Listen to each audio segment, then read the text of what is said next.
Brains GS में आप सभी बच्चों का स्वागत है, आप सभी का।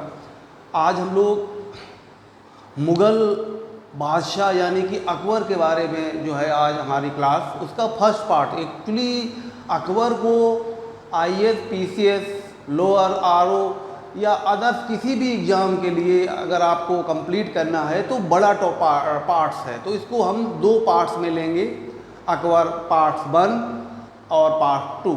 तो पार्ट्स 1 में आज हम लोग कंप्लीट करेंगे कि अकबर जो है मुग़ल बादशाह, वो उसकी फेमस प्रसिद्धि या वो इतिहास में प्रसिद्ध क्यों है, या उसने क्या क्या ऐसा किया था, या वो विश्व के जो सर्वश्रेष्ठ बादशाहों में अकबर का एक नाम आता है, अशोक का आता है, अलेक्जेंडर यानी कि सिकंदर का नाम आता है, तो उनमें उसकी गिनती होती है।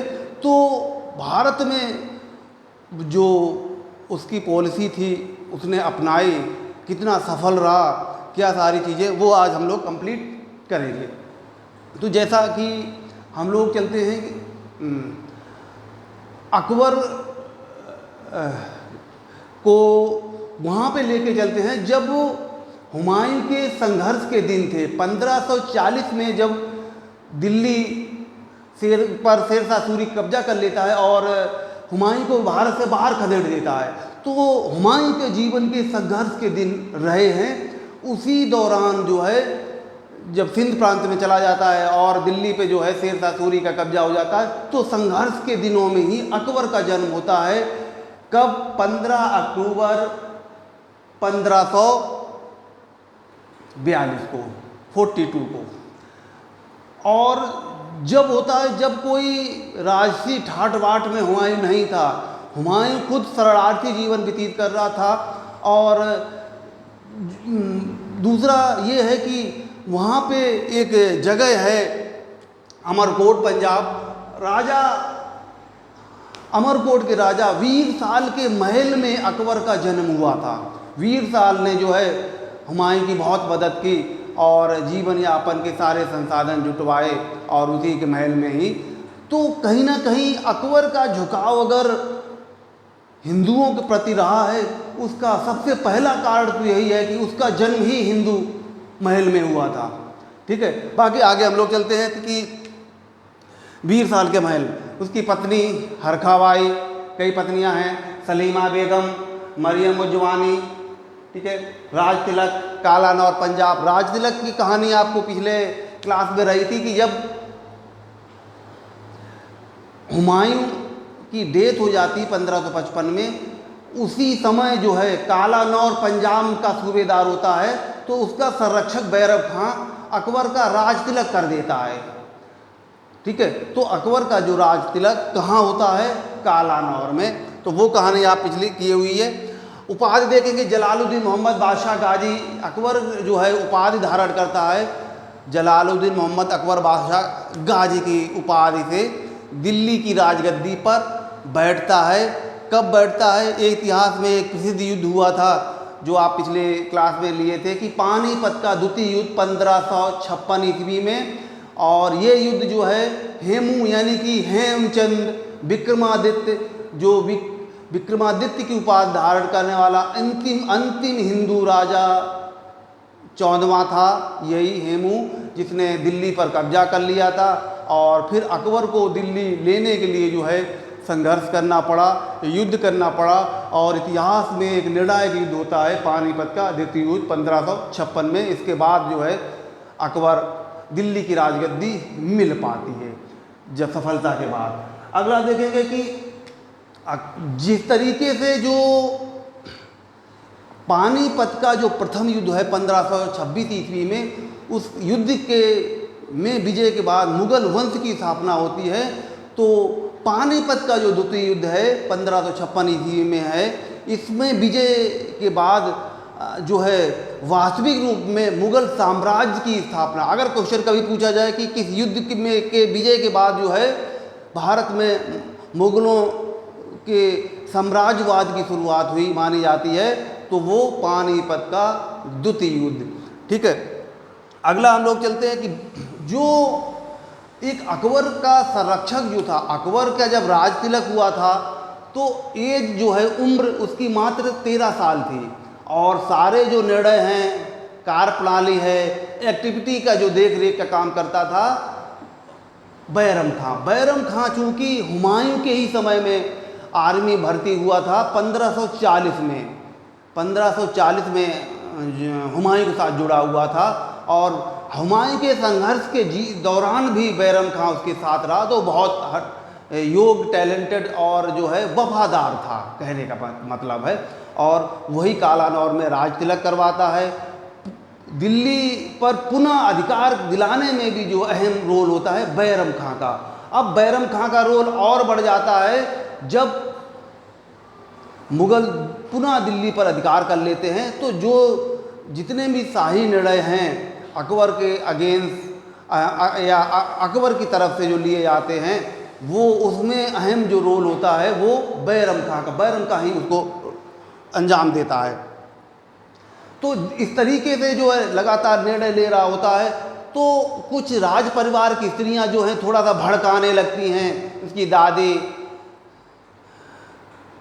और हरम की जो स्त्रियां हैं कि अकबर तुम अब निर्णय स्वयं लो। और बैरम खां एक्चुअली जो है शिया गुट का था। शिया मुस्लिमों में शिया और सुन्नी रहे हैं, तो कहीं ना कहीं ऐसा ना हो कि आगे जाके जो है अभी तुम जो है बचपना है तो उसका कहीं फ़ायदा ना ले ले, कहीं सत्ता ना हत्या ले। तो इस तरीके से जो है राज परिवार की स्त्रियां जो है अकबर को भड़काने लगती हैं। तो भड़काते भड़काते एक कुछ कभी ना कभी तो अकबर पे कुछ ना कुछ असर होगा। लेकिन एक दिन अकबर जो है असर होता है उन सब चीज़ों का। एक खत जो है, पत्र लिखता है बैरम खां अभियान पे गया हुआ होता है और पत्र एक भिजवाता है बैरम खां के पास। बैरम खां के पास एक पत्र भिजवाता है। उस पत्र में ये है कि 3 विकल्प में से एक का चयन करने के लिए था। पहला विकल्प था कालपी या चंदेरी की, मतलब बैरम खां के लिए ये था कि अब आपको जो हमारी तरफ से दिया जाएगा उसमें से एक का आप चयन करेंगे, एक पे टिक लगाएंगे। 3 ऑप्शन हैं आपके पास, ठीक है। तो पहला ऑप्शन था कालपी और चंदेरी की आप सूबेदारी ले लें। दूसरा विकल्प था बी विकल्प था कि आप गुप्तचर विभाग के प्रमुख अधिकारी, मतलब सबसे बड़े अधिकारी बन जाएं। केंद्र में अगर रहना चाहते हैं तो गुप्तचर विभाग का अधिकारी, क्षेत्र विशेष में रहना है तो चंदेरी कालपी की सूबेदारी मिल जाए। तीसरा विकल्प था, अगर 2 में सेलेक्ट नहीं आपको पसंद है तो तीसरा विकल्प था आप फिर मक्का की यात्रा पे चले जाएं। तो हालांकि बैरम खां को बहुत दुख हुआ कि जो है संघर्ष के दिन में हम ही साथ में रहे। हुमायूं का किस तरीके से हुमायूं को कन्नौज के युद्ध से बचा के सुरक्षित सिंध ले गए और संघर्ष के दिन में साथ दिया और आज तक साथ दिया। और अकबर ने अब हमारे साथ सौतेला व्यवहार किया तो उसको कहीं ना कहीं दुख और पीड़ा का अनुभव हुआ। तो उसने कहा अब तो राजपाट त्याग ही देना चाहिए। और बैरम खां ने इस तरीके से अपना जो तीसरा विकल्प था मक्का की यात्रा जाने का प्रण किया। और मक्का के लिए ही जाने के लिए ही जब निकलता है घर से तो गुजरात में पट्टन या पाटन जब ही पहुंचता है तो एक व्यक्ति मुबारक खां के द्वारा जो है बैरम खां की हत्या कर दी जाती। तो इस तरीके से मुबारक खां द्वारा इसलिए कर दी गई थी कि एक युद्ध हुआ था दिल्ली पर अधिकार करने के दौरान से पहले, दूसरी बार दिल्ली पर अधिकार करने से पहले, कि मच्छीवाड़ा का युद्ध। तो मच्छीवाड़ा का युद्ध में जो है बैरम खां ने मुबारक खां के पिता की हत्या की थी। तो इसका बदला लेने के लिए उसको जब पता लगा होगा कि ये तीर्थ यात्रा मक्का की यात्रा पे जा रहा है और यहाँ पे बहुत कोई विशेष सिक्योरिटी वगैरह नहीं है, तो जो है उसको मौका लगा तो उसने जो है उसकी हत्या कर दी। तो इस तरीके से बैरम खां की कहानी समाप्त होती है। अब यहाँ पे बैरम खां की एक पत्नी होती है सलीमा बेगम, उसके साथ अकबर निकाह कर लेता है, यानी कि विवाह कर लेता है। उसका एक 4 वर्षीय पुत्र भी होता है बैरम खां का, जिसका नाम है अब्दुल रहीम खान ए खाना। कौन होता है? अब्दुल रहीम खान ए खाना।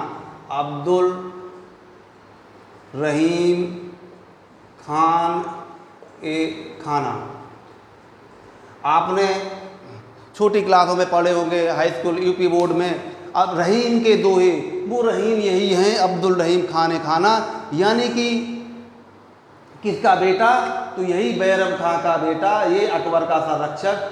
और इसकी माँ कौन थी? सलीमा, जिसके साथ अकबर ने विवाह कर लिया और सलीमा को वैधता और उसके पुत्र जो है अब्दुल रहीम को भी वैधता प्रदान की। तो इतिहास में ये सारा घटना रही। अब बैरम खां का पतन हो जाता है।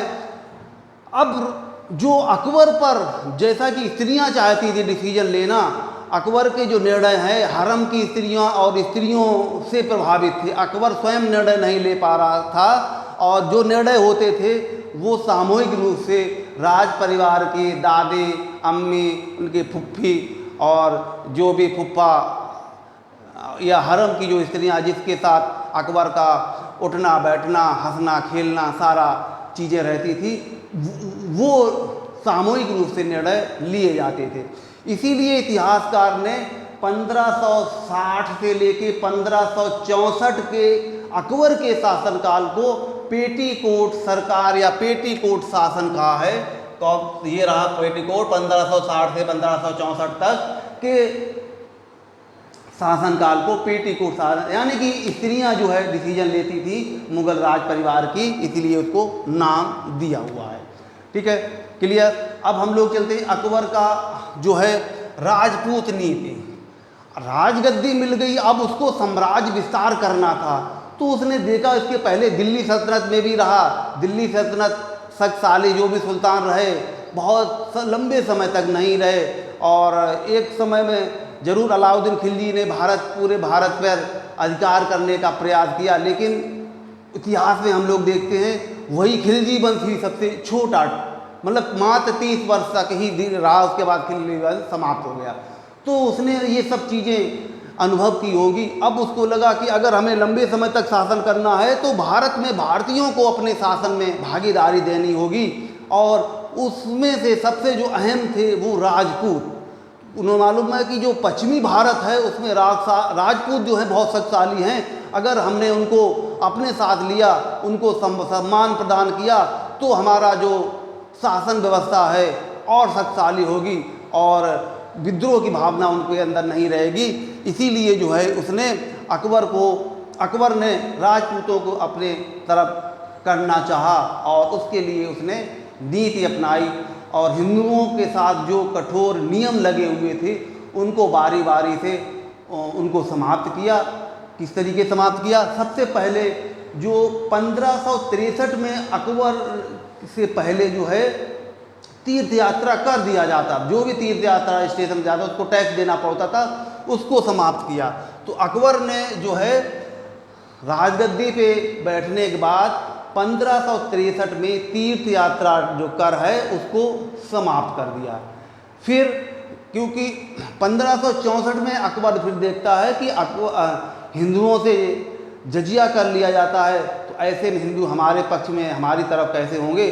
तो उसने 1564 ईस्वी में यानी कि अगली साल जजिया कर भी समाप्त कर दिया, जो कि धार्मिक कर था जो गैर इस्लामों व्यक्तियों पे लगाया जाता था। जजिया कर समाप्त किया था 1564 ईस्वी में। दूसरा कि राजपूत बहुत नज़दीक हमारे कैसे आए, हमारे विद्रोही ना बन पाएँ, तो राजपूतों के साथ उसने जो है वैवाहिक नीति अपनाई, विवाह रिलेशन किया। और वैवाहिक नीति के अंदर बिहारी मल की पुत्री जो हरकाबाई, उनके साथ विवाह किया।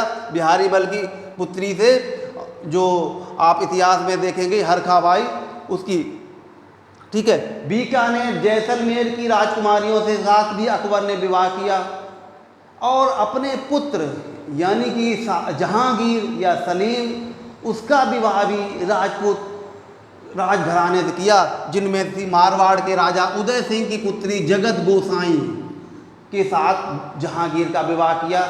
फिर अगला जो विवाह है राजा भगवान दास की पुत्री यानी कि मानबाई के साथ विवाह। तो दो विवाह जो हैं जहांगीर के भी राजपूत घराने में किए गए। और मानबाई का जरूर इतिहास मिलता है कि जहांगीर के शराब पीने से बहुत दुखी रहती थी, अंततः उसने सुसाइड कर लिया था। ठीक है, मानबाई। ठीक है, तो ये जो है इस तरीके से अकबर ने प्रत्यक्ष अप्रत्यक्ष रूप से राजपूतों को अपनी तरफ करने का प्रयास किया। एक राज्य ऐसा था जो अकबर के इस बहकावे में नहीं आया, यानी कि मुगलों की अधीनता स्वीकार नहीं की और जो है चैलेंज किया, वो राज्य था मेवाड़। बाकी राज्य जो थे उन्होंने अकबर की अधीनता स्वीकार कर ली। उन राज्यों के पुत्रों को या वहाँ के राजाओं को दिल्ली अपनी आर्मी में सेनापति बनाया, बड़े बड़े पद प्रदान किए, उच्च स्तर का मनसब व्यवस्था में शामिल किया, उच्च स्तर का मनसब दिया। तो यानी कि कहने का मतलब बहुत ज़्यादा बाउंडेशन नहीं थी। ठीक है, और उनको भी बराबर की भागीदारी शासन व्यवस्था में दी। मेवाड़ ने अपने आप को अलग रखा, इसलिए मेवाड़ के ऊपर अकबर को चढ़ाई करनी पड़ी, यानी कि आक्रमण करना पड़ा। और इतिहास में एक बहुत ही प्रसिद्ध युद्ध है जो कहा जाता है हल्दी घाटी का युद्ध। 1576 ईस्वी में यही मेवाड़ के ऊपर आक्रमण किया था। हल्दी घाटी का युद्ध आप देखेंगे किसके मध्य में हुआ था? महाराणा प्रताप और अकबर की सेना के मध्य में। ठीक है, तो इसीलिए वो आगे हम लोग युद्धों में उसको लेंगे। अब चलते हैं कि अकबर की धार्मिक नीति। भाई आप धार्मिक नीति अगर भारतीयों को अपनी तरफ करना है तो अकबर को भी अपनी धार्मिक नीति में भी उदारता लानी पड़ेगी। तो जो हिंदू राजा हैं या दूसरे धर्म के अनुयायी हैं, संत हैं, उनमें भी एक मैसेज जाए कि अकबर जो है वास्तविक रूप में एक जो है बादशाह होने के साथ साथ जो है लोगों के दुख दर्द धार्मिक कार्यों में इंटरफेयर ना करके उनको सम्मान देता है। तो इसने जब मौका लगा तो जो है सांप्रदायिक सौहार्द बना के का काम किया है। तो उसको हम लोग लेते हैं अकबर की धार्मिक नीति में देखेंगे। अकबर चूँकि हिंदुओं से प्रभावित था, चाहे ये कहिए कि अकबर का जन्म ही हिंदू महल में हुआ था, वीरसाल के महल में हुआ था, तो उसके ऊपर प्रभाव तो रहा होगा कहीं ना कहीं प्रत्यक्ष या अप्रत्यक्ष रूप से। दूसरा कारण था, अब जब बादशाह बन गया था तो उसने अब कोई धर्म जो है, कोई व्यक्ति है कितना भी कैसा भी हो, जल्दी अपना धर्म नहीं त्यागता है। ठीक है, तो अकबर ने जो है एक धर्म स्टार्ट किया था, दीन इलाही 1582 ईस्वी में। उस दीन इलाही में जो सबके धर्मों की अच्छी विशेषताएं थी उसमें समाहित की, और जो है किसी के ऊपर फोर्स नहीं किया, स्वेच्छा से कहा गया कि जो भी चाहे इस धर्म को अपनाए। लेकिन बहुत कम लोगों ने इस धर्म को अपनाया, क्योंकि हम लोग जानते हैं कि धर्म जल्दी कोई नहीं छोड़ता है। हिंदुओं में जरूर एकमात्र राजा बीरबल जो अकबर के बहुत क्लोज घनिष्ठ थे, उसी ने ही दीन इलाही धर्म को अपनाया था। तो एक विंसेंट स्मिथ हैं जिन्होंने अकबर के ये दीन इलाही का मजाक उड़ाया था और इसको मूर्खता का स्मारक कहा था, अकबर का जो धर्म है दीन इलाही। और उसमें कुछ विशेषताएं रखी गई थी, जैसे सूर्य पूजा और मृत्यु भोज अपने जीवन काल में ही देगा, और जो दीन इलाही धर्म को अपनाएगा तो वो जो है अपना पगड़ी सम्राट के चरणों में रखे, सम्राट फिर जो है अल्लाह अकबर कहते हुए उसके सर पे रखा। इस तरीके से जो है उसको क्रियाकलाप मांसाहारी नहीं होगा वगैरह वगैरह कुछ शर्तें रखी गई थी। जो भी दीन इलाही अगर अपनाएगा तो उनको इन जो है ऑप्शन को पहले अपनाना पड़ेगा, देन उसके बाद जो है उसको अपनाए। तो अगला जो है अकबर ने 1575 ईस्वी में 1575 में फतेहपुर सीकरी में इबादत खाना, यानी कि जिसको हम दूसरे शब्दों के धर्म संसद की स्थापना की, जहाँ पे सभी धर्मों के विद्वानों को बुलाया, धर्म विशेषज्ञ विद्वानों को बुलाया जाता था, धार्मिक डिस्कशन होता था धर्म की उन्नति के लिए, और धर्म की उन्नति के साथ साथ जनता के, मानव के कल्याण के लिए वहाँ पे डिस्कशन होता था। तो ये इबादत खाना या धर्म संसद कहाँ पे थी? फतेहपुर सीकरी में, जहाँ पे एक बाकायदा विभाग बना हुआ है, एक बिल्डिंग बनी हुई है, अभी आप देखेंगे, जहाँ पे अकबर धर्म संसद का आयोजन करता था। ठीक है, तो वो इसीलिए कि लोगों में एक मैसेज जाए, अकबर जो है किसी धर्म विशेष के प्रति जो है कट्टर ना होके सांप्रदायिक सौहार्द बनाए रखना का हिमायती था। अगला, इसने जो है एक आगरा में, उत्तर प्रदेश के आगरा में सुलह कुल उत्सव का आयोजन कराया कि हिंदू और मुस्लिमों में एक सांप्रदायिक सौहार्द बनाए रखे। तो उसके लिए एक उत्सव बाकायदा आयोजित होता था। आज भी वही उत्सव हम लोग देखते हैं, फरवरी महीने में जो है ताज महोत्सव के रूप में है। लेकिन मुग़ल डायनेस्टी के समय में, अकबर के समय में यहाँ पे सुलह कुल उत्सव का आयोजन होता था। सांप्रदायिक सौहार्द, हिंदू और मुसलमानों के प्रति भाईचारा को बढ़ावा देने के लिए इस तरीके यहाँ पे आयोजन रहते थे, और इसकी शुरुआत जो है अकबर ने की थी। ठीक है, अगला चलते हैं कि अकबर ने एक 1579 में एक मजहर दस्तावेज जारी किया था। मजहर दस्तावेज जारी होने का मतलब सुल्तान की तरफ से, बादशाह की तरफ से अगर दस्तावेज जारी हो गया तो सुल्तान ही सर्वे सर्वा प्रमुख है, जो वो डिसीजन लेगा, जो करेगा जनता और मानव के कल्याण के लिए ही करेगा। तो इसलिए जो बादशाह का जो कार्य प्रणाली है वो फाइनली वो अंतिम मानी जाएगी, वो जनहित में ही के लिए होगी। दीन इलाही का ज़रूर एक नाम है, तौहीद इलाही के नाम से भी जाना जाता है। एक काम और अकबर ने अपने धार्मिक नीति के तहत किया था। एक जैन विद्वान थे, जैन विद्वान कौन? हरिविजय सूर्य, जैन विद्वान हरिविजय सूर्य, जैन विद्वान हरिविजय सूर्य, जिनको अकबर ने अपने राज दरबार में बुलाया, उन्हें जगत गुरु की उपाधि प्रदान की।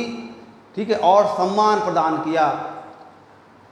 आगे हम लोग देखेंगे कि इस तरीके से अकबर का जो कुछ कल्चरल पार्ट है, पार्ट्स 1 हम लोग कंप्लीट कर लेते हैं, और बाकी अदर पार्ट सेकंड पार्ट्स में आएगा, वो कंप्लीट होगा। उसमें इमारतें वगैरह या जो भी बचा हुआ है, कुछ विशेष युद्ध वगैरह, और उन सभी को। तो अगर आपने हमारा चैनल ब्रेन्स जीएस सब्सक्राइब नहीं किया हुआ है, करें और अपनी जीएस को बेहतर करें। मिलते हैं हम लोग नेक्स्ट टॉपिक पे। ओके।